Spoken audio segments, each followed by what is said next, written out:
C'était un soulagement pour tout le monde avec cette première but et après le deuxième. On a pris beaucoup de leçons dans cette Ligue des Champions, comme les petits détails qui comptent. C'est important pour la suite aussi, pour la confiance de tout le monde.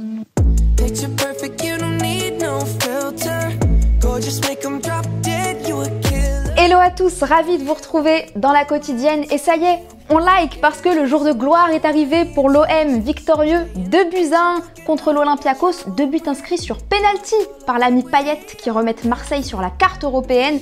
Une qualif en Europa League, c'est possible.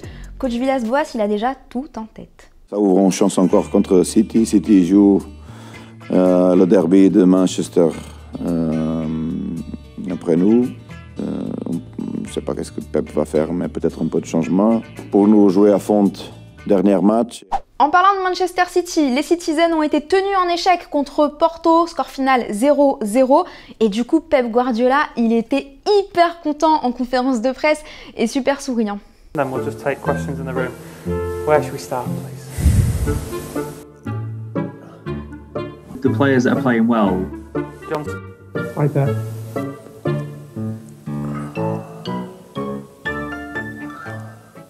D'ailleurs, quand on a dit à son homologue et adversaire Sergio Conceição que Pep il était tout tristoun, eh ben il a réagi. Conceição, on savait que c'était électrique entre les deux hommes, mais peut-être pas à ce point.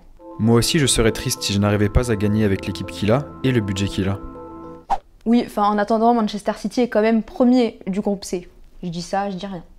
Allez, on ouvre notre page football vrai et on file en CONCACAF League entre les Haïtiens d'Arcagay et les Canadiens de Forges qui menaient 1-0 jusqu'au moment où le gardien s'est fait avoir par Kervens Jolicoeur.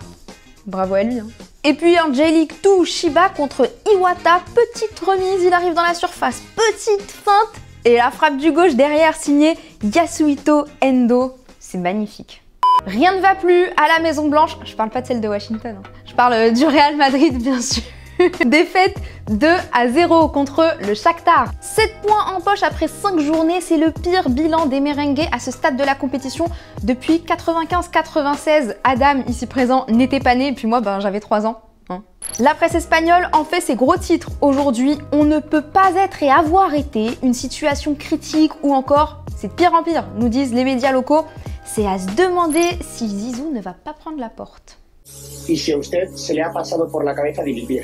No, no, para nada, no. No voy a dimitir para nada. Y nosotros vamos a seguir. Bon, il va peut-être pas démissionner, mais selon Marca, Florentino Pérez aurait en tête d'évincer Zinedine Zidane et son successeur ne serait autre que Mauricio Pochettino. Eh bien, affaire à suivre.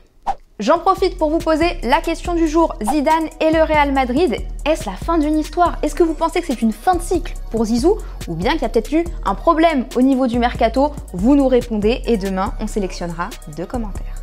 Dans le même groupe, Gladbach s'est incliné face à l'Inter, mais notre Frenchie, Alassane Plea, a inscrit un doublé, ce qui fait de lui le joueur le plus décisif de la compétition.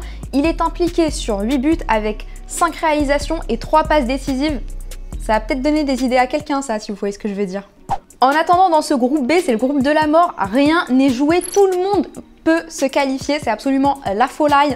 Le dernier match sera décisif et regardez, il y a un fan du Shakhtar qui a posté ça sur les réseaux. Le gars a répertorié tous les scénarios possibles avec les qualifiés selon chaque résultat la semaine prochaine.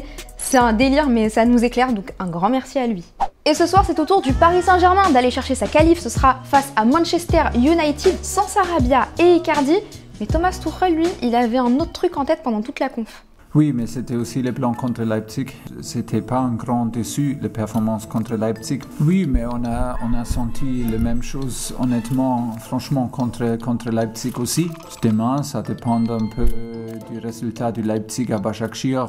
Bon coach, faut peut-être oublier Leipzig là, mais tenez, il en a profité pour encenser un joueur de Manchester United qui n'est autre que Sir Marcus Rashford. Every time I meet a calm guy, I meet a humble guy, I meet a nice person. Honestly, very impressing.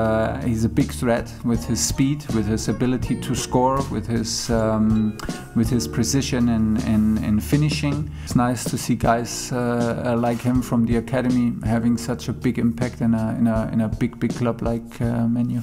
Et ce matin, le Premier ministre Jean Castex a annoncé qu'il n'y aurait sûrement pas de place pour la Coupe de France, ce qui m'amène à répondre à la question que vous posez Thomas hier. Êtes-vous pour l'annulation de la compétition?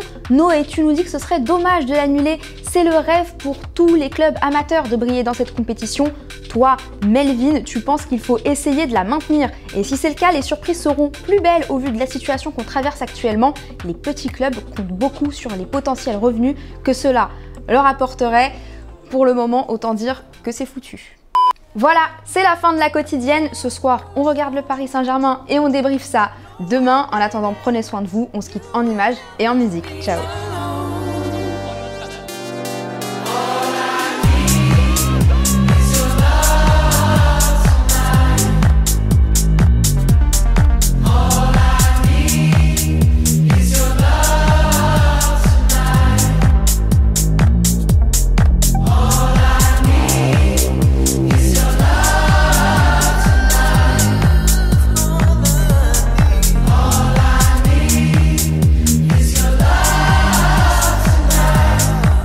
Et si tu veux en voir plus, t'as juste à cliquer ici, ouais, là, ou bien juste là.